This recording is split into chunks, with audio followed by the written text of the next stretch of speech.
Nous allons rentrer ensemble dans l'univers du Web 3. Et alors là, pour le coup, heureusement qu'on va avoir un certain nombre de guides, à commencer donc par Guillaume Coursin. Bonjour Guillaume. Bonjour Stéphane. La boîte que tu as cofondée s'appelle MyEgo. Donc voilà, on le voit sur l'écran là. Tout à fait. Donc on comprend bien, c'est précis, moi-même. Voilà, c'est ça. Pour être précis, là, la société s'appelle Twin et MyEgo est le nom de la plateforme qu'on déploie pour le grand public. Créateur du générateur d'identité numérique universelle. C'est ça. Je comprends peu de mots dans cet ensemble. Il faut que tu me racontes ce que c'est qu'un créateur du générateur d'identité numérique universelle.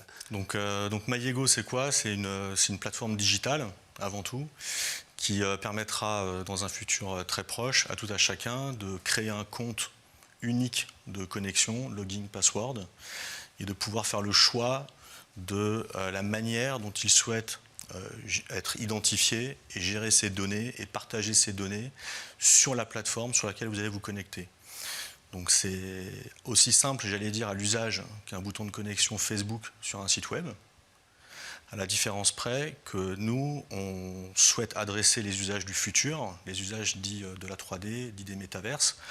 Et donc, notre plateforme est conçue pour aussi générer les identités 3D, ce qu'on appelle aussi des avatars ou des jumeaux numériques humains. Alors attends. Ouais. Parce que tu as dit aussi. C'est ça. Moi, je veux commencer avec le commencement, le Web 2. Ouais. C'est-à-dire, déjà là, je vais aller très franchement. Aujourd'hui, tu arrives sur un site, si tu es connecté Chrome, très vite Google te dit, souhaitez-vous vous connecter en tant que... Et voilà, et hop, Stéphane Soumier, machin, etc. Toi, c'est ta même idée. C'est la même idée. J'aurais, souhaitez-vous vous connecter. Voilà. Sauf que là, c'est toi, enfin, c'est moi à travers toi. C'est ça.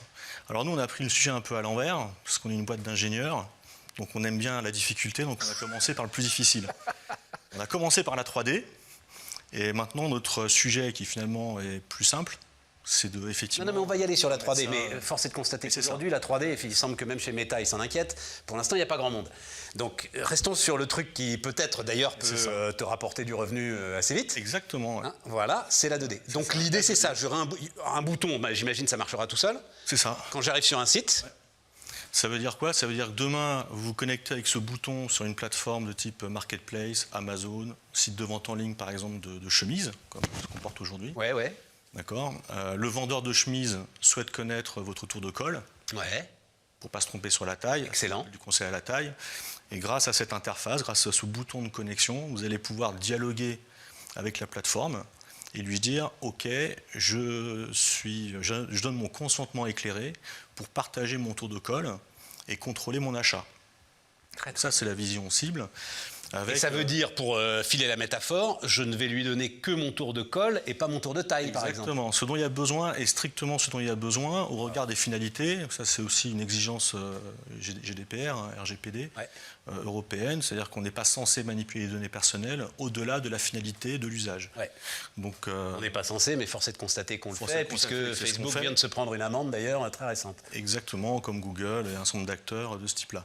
Donc nous, notre plateforme, notre projet se veut éthique de ce point de vue-là. Éthique parce que respectueux de l'utilisateur, parce qu'on veut une transparence totale et parce que dans notre modèle économique, on s'interdit de devenir les propriétaires des données personnelles de nos utilisateurs. Je comprends. Alors, qui va payer? Alors, qui va payer et qui va payer? Il faut que tu gagnes ta vie. Les plateformes digitales. Donc, je vais revenir sur le cas d'usage de la vente de chemises, par exemple. Mais c'est les plateformes digitales qui paieront si l'utilisateur souhaite faire payer la plateforme. Dit autrement, dans ce dialogue entre la marketplace, Amazon ou le site de vente en ligne de chemises, le site a un intérêt à capter le tour de colle pour éviter des erreurs à l'achat, ce qu'on appelle les taux de retour marchandises. Une marketplace de vente en ligne de vêtements, c'est autour de 25% de taux de retour de marchandises, avec toute la difficulté qu'il y a à gérer ces retours de marchandises quand l'utilisateur n'est pas satisfait de son achat. Et ça peut, donc l'erreur de l'acheteur peut venir d'une erreur de taille, peut être une erreur volontaire, C'est-à-dire qu'on a des acheteurs qui vont acheter 3 produits. Oui, bien sûr, bien sûr. Mais ça peut être aussi une erreur, et ça c'est un peu plus futuriste, mais finalement on espère le faire en 2023, une erreur d'appréciation, je dirais, sur le rendu du vêtement sur lui-même. C'est ce qu'on appelle l'essayage virtuel. Ouais. Donc si je veux me visualiser avec tel costume, telle couleur, en tel appareil, etc., je dois pouvoir le faire idéalement en 3 dimensions. Donc il y a plein de technologies qui existent pour faire ce genre de choses, réalité augmentée, ce genre de trucs. Mais ça, les plateformes, certaines des plateformes les ont, ces technologies. Commence à faire ça s'accélère. Nous, par des systèmes de superposition d'images, réalité augmentée, etc., nous, la particularité, c'est que l'utilisateur va créer un actif digital qui est son identité et qui va pouvoir avoir un contrôle total sur la manière dont les données sont échangées. Donc j'aurai mon, alors on va dire avatar, même si en fait, a priori, pour que mon costume m'aille bien, il faut que ce soit exactement moi, il ne faut pas tricher là-dessus. Voilà, bon, bref. On parle de jumeaux numériques. Jumeaux numériques, voilà. On en parle dans l'industrie, on va en parler effectivement dans le commerce. Il y aura mon jumeau numérique qui sera encrypté sur votre plateforme, chez vous, et je le donnerai à qui je veux et seulement à qui je veux. Exactement. Alors, et il le garde, lui, parce qu'il a un intérêt aussi à me fidéliser. Une fois que je l'aurai donné à... Voilà, c'est ça. Il le garde, donc on développe une application de type wallet, si vous voulez, ou portefeuille de données personnelles d'identité numérique. Donc c'est une application mobile, et cette application mobile va permettre à l'utilisateur d'avoir une gestion de l'intégralité de ses identités numériques, donc à la fois des modèles 3D de type jumeaux ou clones, mais aussi des données personnelles qui sont stockées chez nous. Et donc avec cette application, il a une visibilité totale sur 100% de ces données.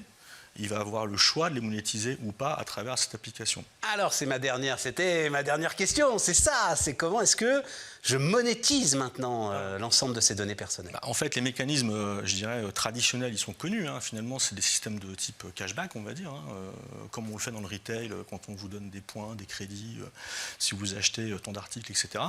La seule chose, là, c'est qu'on va inverser, je dirais, le process, puisque le cashback va revenir à l'utilisateur suite à une discussion avec la plateforme. Ça, c'est la première chose, et ça, c'est le modèle traditionnel. Nous, ce qu'on fait, là, c'est notre projet, notre feuille de route 2023, c'est qu'on souhaite donner l'opportunité à l'utilisateur de fonctionner sur des modèles Web3, c'est-à-dire avec de la crypto-monnaie, donc pour les sachants, en utilisant les technologies de type NFT. Pourquoi des NFT ? Parce que une des difficultés dans la gestion des données personnelles, c'est la capacité que peut avoir une plateforme à récupérer une donnée, puis à la copier, la dupliquer, puis finalement l'exploiter ou la revendre à votre insu. Exactement. Donc, grâce à la blockchain et grâce à ces nouvelles technologies, on est capable de faire ça. Donc nous, on s'est associé avec un acteur très récent qui s'appelle Arketic. Très beau projet d'ailleurs d'origine française, fondé par le même fondateur qui avait créé une startup qui s'appelle Uniris. Et Arketic a une particularité, c'est que c'est une blockchain de premier niveau, c'est-à-dire qu'elle est adossée à aucune autre. Donc elle est entièrement libre, je dirais, de ses choix, des niveaux de transaction, de la protection, et elle a été nativement conçue pour gérer les données personnelles. Ça veut dire que le droit à l'oubli, le fait de pouvoir modifier vos données, il y a un certain nombre de choses que vous allez pouvoir faire chez nous grâce à cette blockchain que vous ne pouvez pas faire avec d'autres. Je peux le faire et je suis le seul à pouvoir le faire. C'est ça. Donc Arketic a été lancé en décembre, là. Public blockchain. Et donc on a un partenariat et une mise en œuvre en cours sur 2023 avec eux pour donner cette option aux utilisateurs de pouvoir sécuriser encore plus leurs transactions. Les ambitions avec un nom pareil, des ambitions de Maigo sont mondiales, j'imagine. Oui, alors, elles sont mondiales. Pour l'instant, on va rester modeste. On a été créé en mars, donc on est encore tout petit. On est 12 personnes. Apple aussi, un jour, a été créé en mars. Voilà. Ceci étant, on a déjà, déjà un bel actif parce qu'on a livré un premier client qui est Fitness Park. Donc, aujourd'hui, des abonnés de Fitness Park peuvent... Salle de sport, franchise de salle de sport. Voilà, à Saint-Ouen. Le cas d'usage, c'est la possibilité pour l'abonné de construire son futur désiré à travers une application mobile, en disant demain je serai plus musclé, moins gras, de pouvoir du coup construire ce futur désiré, avoir son image d'aujourd'hui, donc son jumeau, puis voir de comment pouvoir suivre effectivement tous les mois son évolution. Donc avec Fitness Park, on est sur un pilote à Saint-Ouen, bientôt une livraison à Barcelone, avant l'été normalement au Maroc également, sur des pilotes. Parfait. Merci pour tout ça, Guillaume. Guillaume Coursin, donc, et MyEgo qui nous accompagne. Merci.